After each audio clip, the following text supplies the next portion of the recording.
रहा था।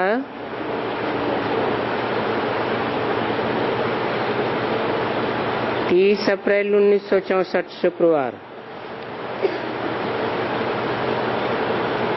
8वें पेज की आदि में बात चल रही थी।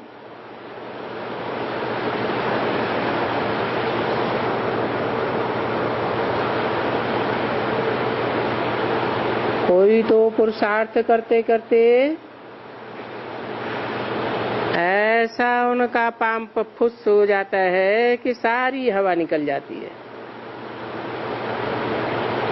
उनको कुछ भी धारणा नहीं होती है।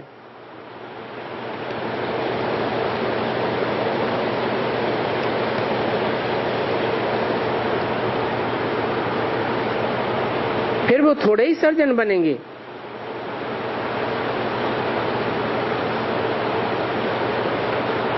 और न कोई को घर से निकाल पाएगा।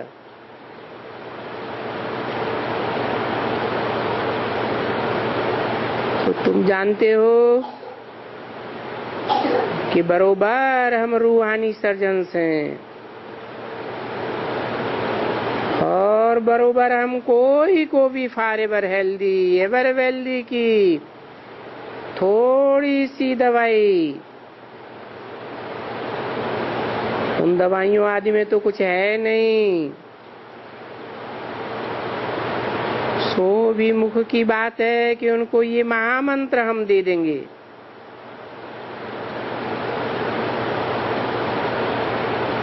गायन भी है, तुलसीदास चंदन घिसे तिलक देत रघुवीर।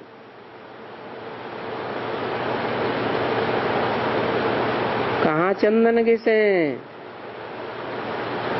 है? कहाँ की बात है? अरे है चित्रकूट के घाट पे। कौन सा कूट? कूट माने पहाड़, चित्र माना विचित्र, विचित्र ऊंचाई का पहाड़। विचित्र ऊंचाई का पहाड़ क्या होता है? भक्ति मार्ग में तो स्थूल बातें उठाई ली हैं। ये तो पुरुषार्थ की ऊंचाई का पहाड़ है। जिस पुरुषार्थ की ऊंचाई पर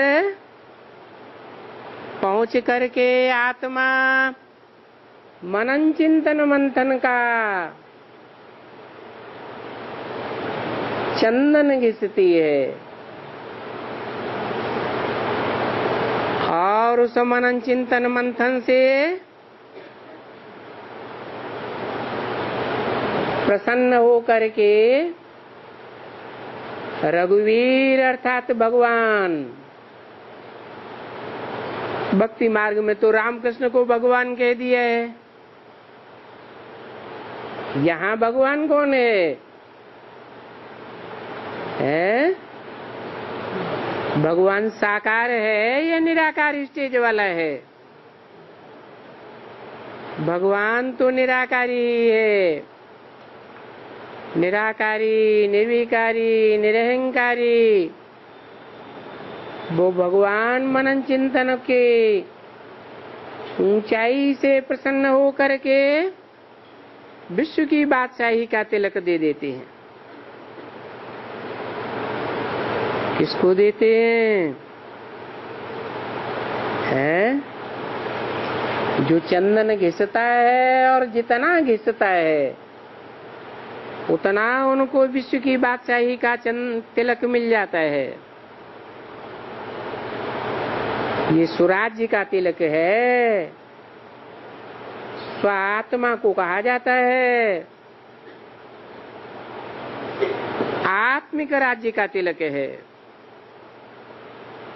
ये दैहिक राज्य का तिलक नहीं है जहाँ हिंसा होती हो। जो ब्राह्मण तिलक देते हैं तो उनसे पूछो तिलक का कोई अर्थ भी तो होता होगा ना।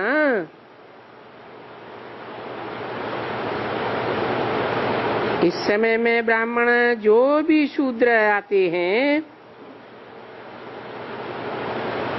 उनको बाप स्वराज्य का तिलक देते हैं। तो तुम जानते हो कि बरोबर हम उनको राजाई का तिलक देते हैं।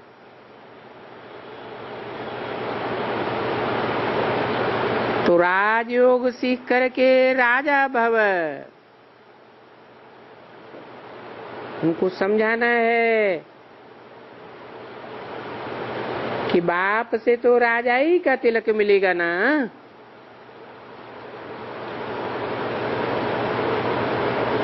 राजा बनने का टाइटल मिलेगा। बाप को याद करो तो ऑटोमेटिकली तुमको राजाई के तिलक लग जाएगा। इसमें कोई लगाने की दरकार नहीं है। भक्ति मार्ग में फिर ये दिखलाते हैं तिलक लगाना, फलाना करना, मुकुट लगाना। अभी तिलक तो ये नहीं है ना।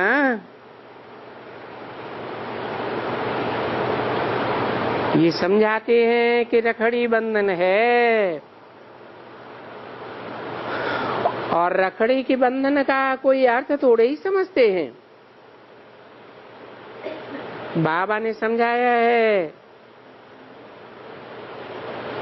कि जो भी त्योहार इस भारत में होते हैं वो सब यहाँ कहाँ के संगम की यादगार हैं।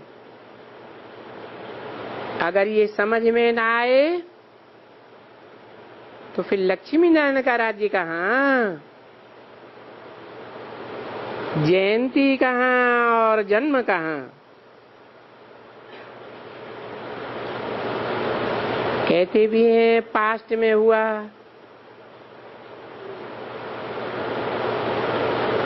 इनके पास कल एक रास्ते में मिला अधर कुमारी का मंदिर।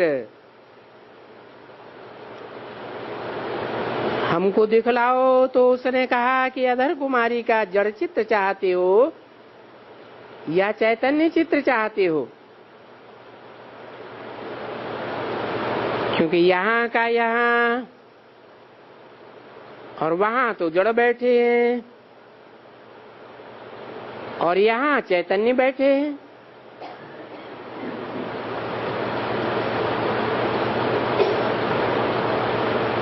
कौन चैतन्य बैठे हैं? कौन से मंदिर की बात हो रही थी? हैं? अधर कुमारी के मंदिर की बात हो रही थी। अर्ध कुमारी वहां जड़ है भक्ति मार्ग में और यहाँ ज्ञान मार्ग में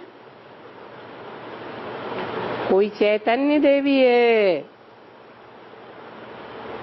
अर्ध कुमारी है। अब अधर कुमारियां तो बहुत होती है। शादी नहीं हुई है तो कुमारी है और शादी हो गई फिर ज्ञान में आई तो अर्ध कुमारी,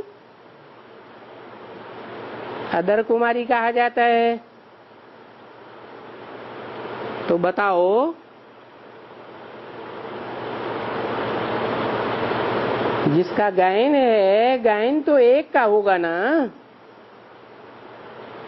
बाकी तो सब भुजाएं हो गई ना। तो वो अव्वल नंबर अधर कुमारी कौन है जो यहाँ है ब्राह्मणों की दुनिया में है? धीरे से क्यों बोलते? जोर से बोलो, जैसे गांव देहात में बोलते हैं तबाके से।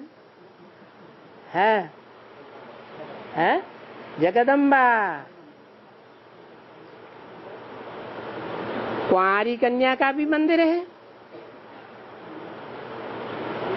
तो कुंवारी कन्या का जो मंदिर है जड़ ही देखना चाहेंगे या चैतन्य भी देखना चाहते हो? हम दोनों दिखाई सकते हैं।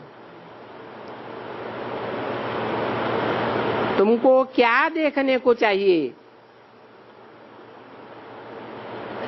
चैतन्य देखना है या जड़ देखना है? कितनी समझ की बात है। क्या हुई समझ की बात? किसके मंदिर की बात की ना? अदर कुमारी की बात पूरी हुई। कुमारी कन्या,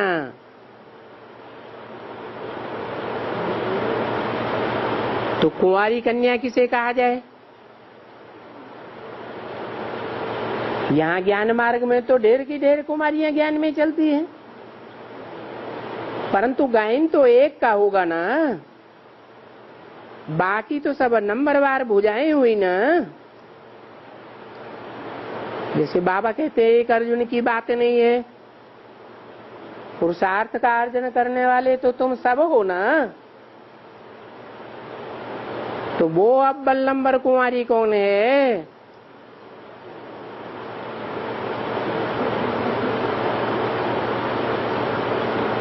जिसका जड़ मंदिर में जाते हैं भक्त लोग, वो यहाँ बैठी है। किसे कहेंगे? है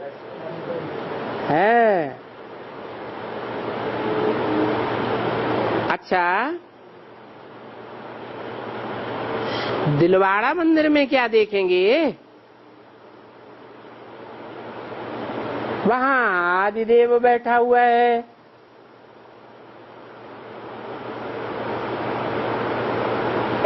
कैसा देव? आदिदेव। देवता बनने वालों में आदि नंबर जिसका है, जिससे बनता है आदि सनातन देवी देवता धर्म। मुसलमान लोग भी कहते हैं अल्लाह अव्वल दीन, दीन माने धर्म। अल्लाह ने अव्वल नंबर का धर्म स्थापन किया। तो क्या मनुष्य के द्वारा स्थापन किया? कोई राक्षस के द्वारा स्थापन किया?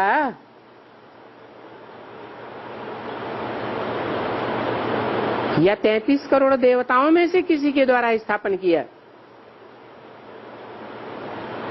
जरूर कहेंगे कि आदि सनातन देवता देवी देवता धर्म है, तो जो अव्वल नंबर का आदि देव है उसी के द्वारा स्थापन किया हुआ है, जिसकी मुख्य मूर्ति दिलवाड़ा मंदिर में रखी हुई है। तो पूछा जड़ देखना चाहते हो या चैतन्य? कितना सहज है, देखो बैठे भी कहाँ हो। जहाँ तुम बहुत सर्विस कर सकते हो। कहाँ? दिलवाड़ा मंदिर में बैठ करके। परंतु वो समय अभी नहीं आया है। कौन सा समय है? जो दिलवाड़ा मंदिर में बैठ करके तुम सेवा करो और बताओ ये जड़ है और ये चैतन्य में तपस्या में बैठे हैं। अब वो समय है और न यहाँ कोई ऐसे सर्विस वाले बैठे हैं। कहाँ की बात बताई? कौन से समय की बात बताई? अरे कौन से समय की मुरली है? 64 की मुरली है। 64 में ये समझने वाले बैठे थे कि वहाँ क्लास में कि अदर कुमारी चैतन्य में कौन है, कुंवारी कन्या चैतन्य में कौन है? और दिलवाड़ा में जो आदिदेव बैठा हुआ है वो चैतन्य में कौन है? इसलिए बोला कि यहां अभी कोई ऐसे सर्विस करने वाले बैठे नहीं हैं, क्योंकि अच्छे अच्छे सर्विस वाले तो चले जाते हैं, बाहर में चले जाते हैं, और यहां तो कोई रहते ही नहीं है। बाकी पच्छड़ माल यहां रह जाते हैं। क्या बोला है? कहां की बात बताई? 64 की वाणी है। उस समय बताया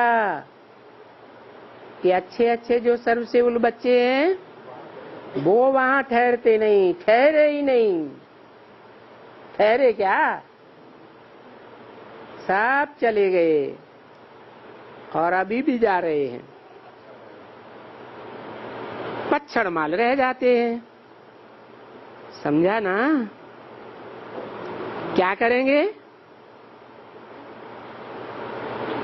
यादगार क्या है? शिव के मंदिर में कौन से पक्षी ठहरते हैं? ज्ञान की कंठी वाले तोते तो थोड़े टाइम के लिए आते हैं और फिर बाहर उड़ जाते हैं। ठहरते कौन है? कबूतर बुद्धि वहां ठहरते हैं। क्या काम करते हैं? खाना पकाना, ये करना वो करना। बाकी तो किसको भी शौक होता है वो तो बोलता है बाबा हमको भेजो,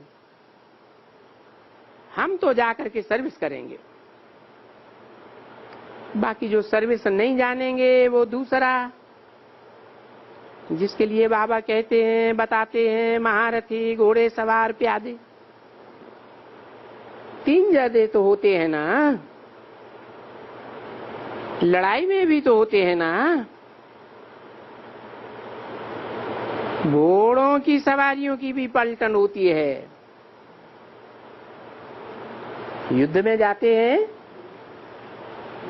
तो घोड़े पर सवार होने वालों की पलटन अलग, प्यादों की भी पलटन होती है। प्यादे माने पैदल लड़ाई करने वाले, और उन प्यादों में फिर वो होते हैं जो बोझा उठाते हैं। क्या लड़ाई में जाएंगे तो खाएंगे पिएंगे कि नहीं? कहीं तंबू डाल के रहेंगे या नहीं? तो तंबू उठाते हैं, खाना वाने का सामान ढोते हैं, कोई बंदूक उठाते हैं तो कोई बोझा उठाते हैं। तो ये भी ऐसे ही है। तुम भी पलटन हो। क्या रूहानी सेना हो कि जिस्मानी सेना हो? तुम भी रूहानी सेना हो, और तुम तो सब कुछ हो। क्या सर्जन भी हो, वाशरमैन के बच्चे, धोबी भी हो, सब कुछ हो। तुम सिपाही भी हो, जो चाहे तो तुम सब कुछ हो। पीछे ये सब कुछ समझने होने की बाद तुम्हारी सतयुग में सभी कामनाएं पूरी हो जाती है। वहां किसको भी कोई भी प्रकार की तकलीफ नहीं होती है।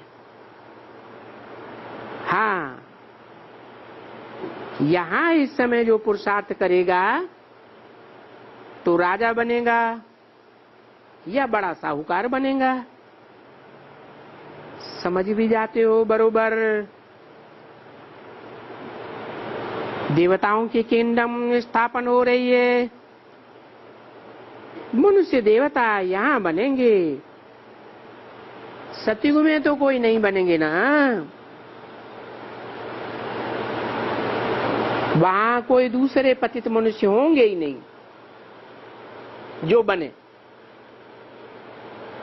30/4/64 की वाणी का 9वां पेज। तो जरूर ये ना लीजिए यहाँ मनुष्य फ्यूचर फॉर 21 जनरेशन के लिए है, यहाँ के लिए कुछ नहीं कहेंगे। कहाँ के लिए? ये नॉलेज है, ये राजयोग कहाँ के लिए है, कहाँ प्राप्ति कराएगा? इस जन्म में प्राप्ति कराएगा या भविष्य 21 जन्मों के लिए है? कहेंगे भविष्य के लिए। यहाँ का तो तुम्हारा हिसाब किताब चुकतू होता है 63 जन्मों का। क्या कोई कहते हैं ना, अरे हम तो इतने साल से ज्ञान में चल रहे हैं, हमारी तो बाबा ने बीमारी भी नहीं ठीक की। बाबा कहते हैं यहाँ तो तुमको 63 जन्मों का हिसाब किताब भोगना पड़ेगा। जो मैं पढ़ाई पढ़ाता हूँ, वो जिस्मानी पढ़ाई पढ़ाता हूँ, जिस्मानी सर्जन हूँ, या भविष्य की जन्मों के लिए आत्मा का सर्जन हूँ। मैं तो आत्मा की पढ़ाई पढ़ाता हूँ। आत्मा का कनेक्शन 84 जन्मों से है, खास करके ईश्वरीय पढ़ाई का कनेक्शन 21 जन्मों के लिए। 21 जन्मों के आधार पर 63 जन्मों का भी हिसाब बन जाता है। परंतु ये राजयोग की पढ़ाई, ज्ञान की पढ़ाई इस जन्म में फल देने वाली नहीं है। तो देखो, यहाँ का तो तुम्हारा हिसाब किताब जरूर चुकतू होना है 63 जन्मों का। और तुम्हारी ये बीमारी खुल पड़ेगी, जैसे वैद्य लोग कहते हैं, और होता भी ऐसे ही बरोबर है। कोई तो डर जाते हैं, घाटा पड़ जाता है, तो उनको कोई कह दिया कि अरे यहाँ क्या रखा है, तुम जाकर के फालतू वहां फंसे हुए हो, यहाँ तुमको कुछ नहीं मिलने वाला है। हमारे गुरुजी के पास आओ तो गुरुजी बहुत अच्छा वरदान दे देंगे। गुरुजी ने हमको वरदान दिया बच्चा पैदा होगा, तो बच्चा पैदा हो गया, जाट छोड़ देते हैं। सेकंड में बच्चे बनते हैं और सेकंड में छोड़ देते हैं। तो बाप कहते हैं सेकंड में बरोबर जीवन मुक्ति, और सेकंड में जीवन बंद वही बना पड़ा है।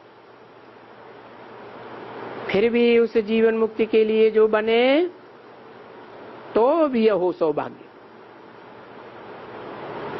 फिर भी जो छोड़ करके भी चले जावेंगे तो प्रजा में आ जावेंगे, ऊंच पद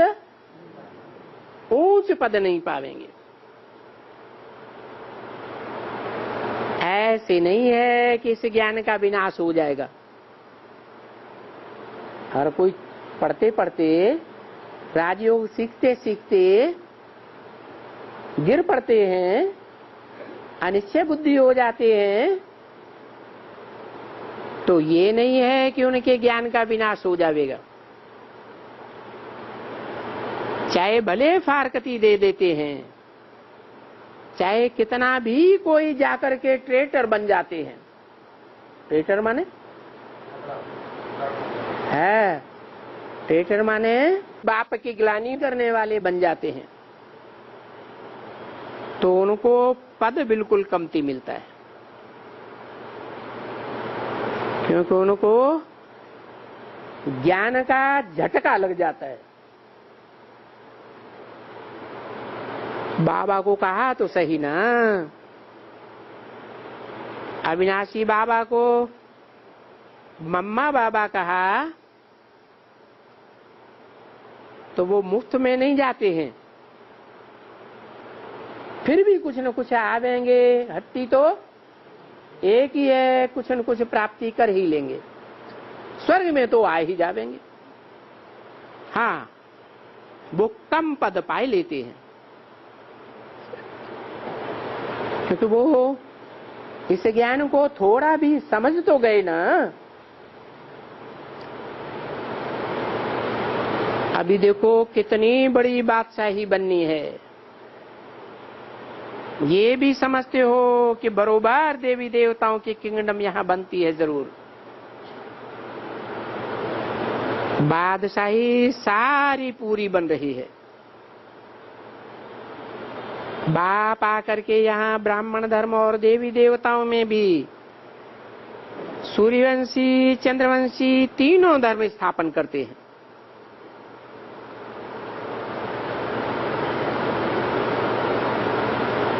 किसके द्वारा? कौन सा धर्म? तीन धर्म, ब्राह्मण सूर्यवंशी चंद्रवंशी। किसके द्वारा कौन सा धर्म है? कौन कौन सा धर्म स्थापन होता है? ब्रह्मा द्वारा ब्राह्मण धर्म स्थापन होता है, और सूर्यवंशी चंद्रवंशी, ब्रह्मा तो ज्ञान चंद्रमा है, तो चंद्रमा के द्वारा कौन सा वंश स्थापन होगा? चंद्रवंश स्थापन होता है, और सूर्य के द्वारा सूर्यवंश स्थापन होता है। गीता में भी लिखा हुआ है, मैं जब आता हूं तो पहले पहले ये ज्ञान सूर्य को देता हूं। तो तीनों धर्म स्थापन करते हैं, क्योंकि फिर दूसरा कोई भी इस 2500 वर्ष में स्थापक आता ही नहीं है। पीछे तो बहुत आते हैं, इस्लामी, बौद्धिक, क्रिश्चियन, और पीछे तो अभी कलयुग में ढेर के ढेर हो जाते हैं, मठ पंथ वगैरह। क्योंकि झाड़ के छोटे छोटे पत्ते, टाल टालियां, सभी को तो जन्म लेना है। हाँ, ये कहेंगे कि इस मनुष्य सृष्टि का मुख्य फाउंडेशन नहीं है, तो जरूर जो नए नए आएंगे उनका कुछ न कुछ नामाचार तो जरूर होगा, उनका भी प्रभाव तो निकलेगा ना। तो कुछ न कुछ रीति उनको सुख मिल जाता है। बहुत टाल टालियां हैं, राधा स्वामी, आर्य समाजी, ये छोटे छोटे बहुत हैं, हजारों नाम हैं। ये सिर्फ अपने जो यहाँ बैठे हैं उनको ही मालूम है, नहीं तो यहाँ केरला आदि देखो, भारत कोई कम थोड़े ही है। तुम समझते हो कितने साधु संत होंगे, गुरु गोसाई होंगे, कितने प्रकार की भक्ति होगी। अथाह की अथाह भक्ति है। तुम एक मत समझो कि कोई यहाँ साईं बाबा या फलाना बाबा नहीं। एक साईं बाबा निकला तो उसके पीछे 100 साईं बाबा निकलते रहते हैं। तो अथाह है ना, भारत कोई कम थोड़े ही है। जो भी खंड हैं उन सब खंडों में भारत खंड सबसे बड़ा है।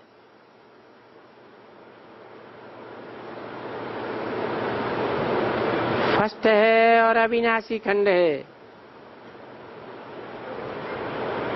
और और ये भारत खंड बाबा की जन्मभूमि है। शिव बाबा कहते हैं, देखो अभी मैं कहाँ बैठा हूँ। नहीं तो शिव बाबा की जयंती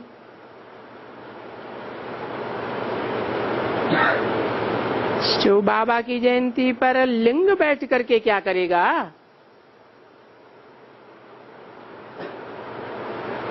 शरीर होगा तब तो कुछ बताएंगे। लिंग कैसे बनाएगा, बताएगा? तो देखो, ज्ञान का सागर तुम बच्चों को सारा ज्ञान समझाते,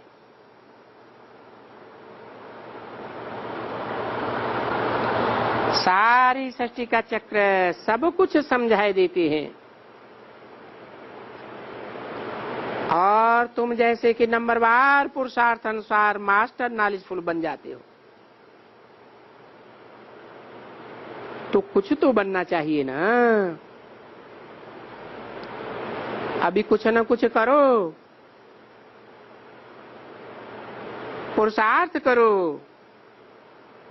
बाकी ऐसे ही बैठे बैठे खाएंगे पिएंगे और सोएंगे तो भला ये थोड़े ही बनेंगे।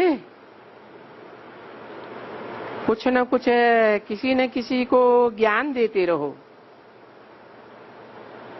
जिससे कि किसका भी कल्याण होता रहे, क्योंकि कल्याण बहुत करना है। वह तो शांति धाम, वह तो मुक्ति धाम मांगते हैं, और मुक्ति तो दुनिया में सब मांगते हैं। तो बस सबको अच्छी तरह से मुक्ति धाम का रास्ता बताओ। जीवन मुक्ति में आना वाला होगा तो तुमको चटक पड़ेगा। माना जीवन मुक्ति माने है ये जीवन भी रहे और दुख दर्दों से मुक्त भी होकर के रहे। ऐसे कितने होंगे जो आकर के तुमको चटक पड़ेंगे, दो शब्द भी सुनेंगे तो उनको पूरा तीर लग जाएगा। कितने होंगे? ऐसे भी आवेंगे।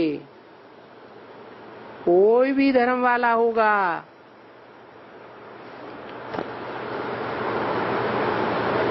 तो चटक पड़ेगा, है? दूसरे धर्म वाला भी चटक पड़ेगा। कैसे? माना दूसरे धर्म में कन्वर्ट हुआ होगा, हाँ, और तुम्हारी बात समझेगा कि भगवान आया हुआ है, इसी जन्म में जीवन मुक्ति का वर्षा मिल सकता है, तो चटक पड़ेगा। बाकी ये तो जानते हो बरोबर, जैसे बाप लिबरेटर है, ये दुखों से लिबरेट करना ये बाप का काम है। 30/4/64 की वाणी का 10वां पेज। दुख से सबको लिबरेट करते हैं। तो तुम उस लिबरेटर के बच्चे, अभी तुम्हारा भी तो यही धंधा हुआ ना। क्या? सबको दुखों से लिबरेट करना और फिर सुख का रास्ता बताना, और फिर उनको अपने साथ यात्रु बनाकर ले भी जाना। तो ये धंधा करें। अब जो करेंगे उनको समाचार देना है कि बाबा हमने आपका धंधा खोल दिया है, हमने एक कोठरी ले ली है या हाल ले लिया है। बहुत होते हैं जो मकान बनाना चाहते हैं, बाबा से पूछते हैं मकान बनाने के लिए, तो बाबा कहते हैं बच्चे भले बनाओ। अगर कोई नहीं लिखते हैं कि बाबा इसमें मैं नीचे में हॉस्पिटल भी यूनिवर्सिटी भी खोलूंगा,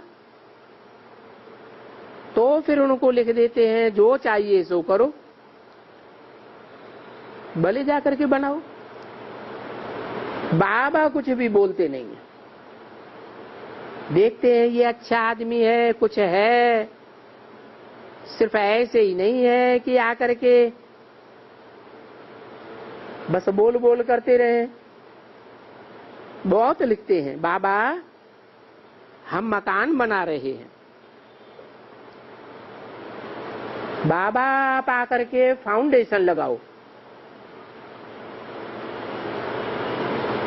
हम इसमें लगा देते हैं।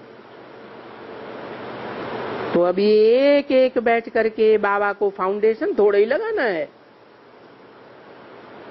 तुम्हारे पास पैसा है तो बल बनाओ। फाउंडेशन लगाने के लिए अपना रिप्रेजेंटेटिव तो है ही। जो अनन्य होते हैं उनको लिखते हैं कि जाओ,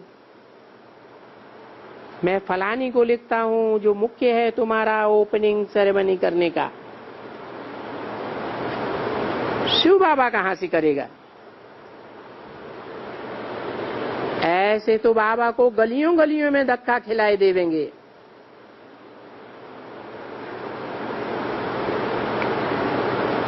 फाउंडेशन लगाने के लिए बहुत कहते रहते हैं। काय का फाउंडेशन लगाने के लिए है, स्थूल मकान का फाउंडेशन लगाने के लिए बहुत कहते हैं। अरे बाबा बेहद का सच्चे रूपी मकान बनाने के लिए आया है, फाउंडेशन लगाने के लिए आया है, या हद का मकान का फाउंडेशन डालने के लिए आया है? तो उनको समझाते हैं बच्चे, उनको कोई झोपड़ी दे दो जिसमें तुम सर्जरी जरूर निकालो, अथवा गीता का क्लास निकालो। मतलब बात सभी एक ही है, सर्विस करो। फिर भी अगर तुमको मदद चाहिए तो मैं मदद भी दे सकता हूं, क्योंकि ये बाप है ना, गायन भी है, हिम्मते मर्दे मददे खुदा। तो जरूर बाप भी मदद देंगे। तो बोलते हैं तुम हाल बनाते हो, कितना खर्चा करते हो? 10,000 रुपया। अच्छा तुम्हारे पास कितना पैसा है? कहते हैं 6,000 रुपया, 5,000 रुपया। अच्छा हम तुमको 5,000 की मदद करते हैं, खोलो। बाबा तो मददगार है ना। बच्चे प्रदर्शनी खोलो, जितना तुमको मदद मिले बाहर से, और बाकी मदद चाहिए तो यहां से ले जाओ। फिर भी ये बाप है ना, कोई सन्यासी तो नहीं है कि सभी फेयर्स लेकर के अपने सन्यासियों को ही पालना करते रहें। नहीं, ये तो बच्चों की पालना होती है, क्योंकि बाप है, मोस्ट बिलीव्ड बाप, इसको कहा जाता है बिलीव्ड बाप। तो बाप मदद भी तो करेंगे ना। यहाँ कुछ रखने का तो नहीं है, यहाँ तो बिल्कुल क्लियर हो जाना है। समझो कोई मरता है और उनके पास कुछ रह गया है, 1,000 या 2,000, 50,000, कितना भी रह गया है, और उसमें से अपनी वृत्ति निकाली नहीं है, ट्रस्टी नहीं समझा है, तो वो याद जरूर पड़ेगा। और याद पड़ेगा तो जन्म जरूर लेना पड़ेगा। इसलिए तुम्हारे पास आँख खानी भी है। आजकल तो स्त्रियां ही पति का गुरु बन जाती हैं, ये कायदा है। तो जब उनको ले जाती है तो लिखा हुआ है सब छोड़ा, ये भी छोड़ा वो भी छोड़ा। फिर लाठी उठाई तो बोला ये भी छोड़ो, वरना लाठी में भी तुम्हारा ममत्व बैठ जाएगा। ये दृष्टांत तीव्र वेग से कि कुछ भी अपने पास न रखो, अपना कुछ भी न समझो, अपन को क्लियर आत्मा समझो। हमको बाबा के पास जाना है, बरोबर ये जो कुछ भी है सब बाबा का है, हमारा नहीं। भक्ति मार्ग में सदैव ये कहते रहते हो सब कुछ तेरा कुछ नहीं मेरा। अभी मैं बोलता हूं ये ममत्व छोड़ दो, मैं खुद आया हूं। काहे के लिए है? गीता में आखिरी शिक्षा क्या है? नष्टो मोहा स्मृति लब्धा। ये बनाने के लिए मैं खुद आया हूं। ऐसे समझो कि ये सब कुछ बाबा का है, ये धन दौलत सब बाबा की है। अगर तुम्हारे पास ये रह जाएगी और उसका ख्याल आया कि हमारा बच्चा है उनको वर्षा मिलेगा, तो बस मरे, खलास हो जाएंगे विनाश में, कुछ भी तुमको प्राप्ति नहीं होगी। 30/4/64 की वाणी का 11वां पेज। बाबा को वारिस बनाते हो, तुम्हारा बच्चा तो तुमको रिटर्न में इतना सुख नहीं देगा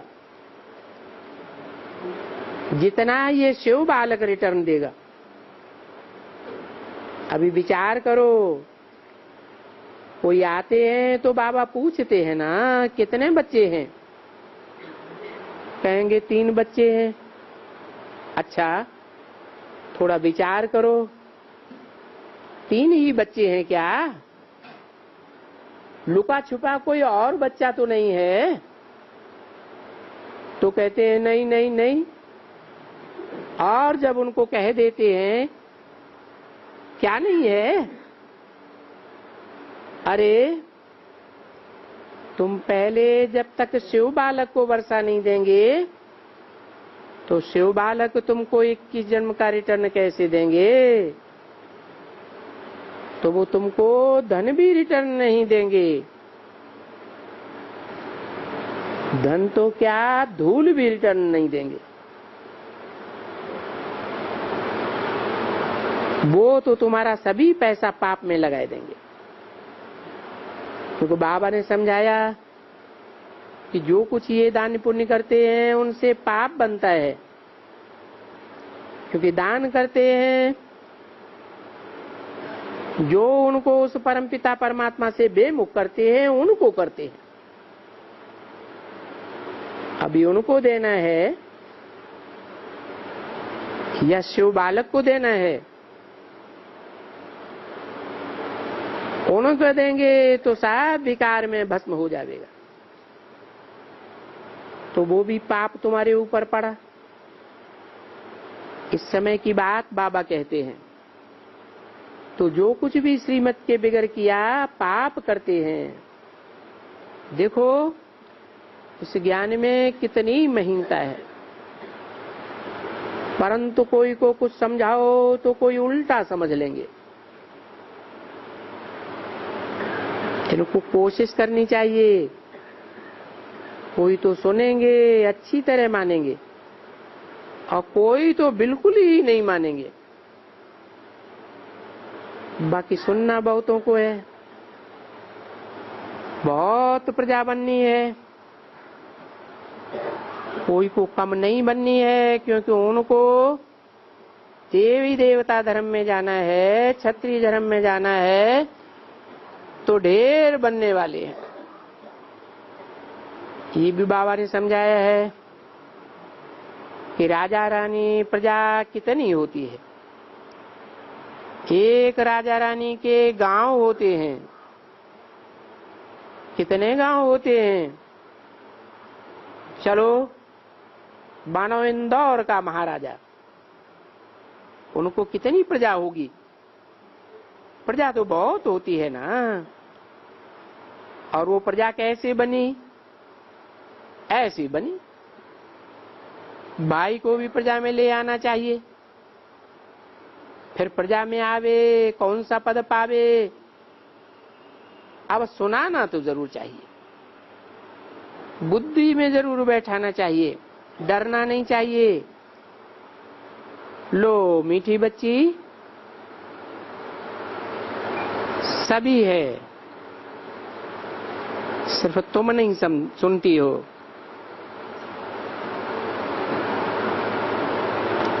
ये रेडिया है, ये भी जाती है। अभी आते आप ही पता पड़ेगा, पीछे से अभी बहुत निकलेंगे।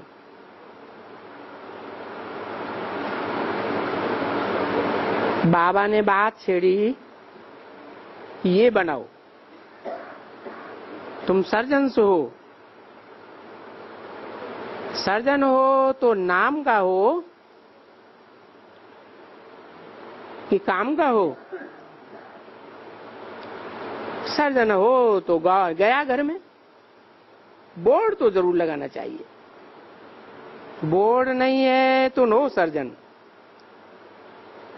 देखें अभी कितना इनको लिखते हैं कि हमने ऐसे ऐसे किस्म का सर्जन लगाया, ऐसे लगाया। कुछ भी लगावे, कोई भी आवे, नॉलेज तो एक ही प्रकार की देना है। अच्छा, मीठी मीठी लकी ज्ञान सितारों प्रति, रूहानी पंडों प्रति, तुम सभी रूहानी पंडे बनते हो ना। पांडव सेना का अर्थ तुम्हारे सिवाय कोई नहीं समझ सकता। क्या है अर्थ पांडव सेना का?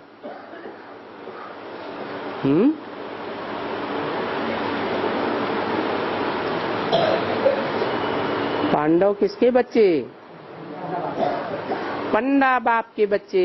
पंडों का काम होता है तीर्थ यात्रा पर ले जाना। तीर कहते हैं किनारा, ठिकाना, था माने स्थान। अर्थात ये रूहानी बाप है, रूहानी पंडा है, तुम्हारी बुद्धि को एक ठिकाने लगाए देते हैं। कौन सा ठिकाना है? कहाँ जाना है? आत्मा का ठिकाना कहाँ है? परम धाम। तो ये ठिकाना तुम्हारे सिवाय कोई नहीं समझ सकता। नंबरवार अर्थ भी समझ सकते हैं। तो मीठे मीठे सिकिल दे ज्ञान सितारों प्रति माता पिता का याद प्यार, गुड मॉर्निंग, ओम शांति।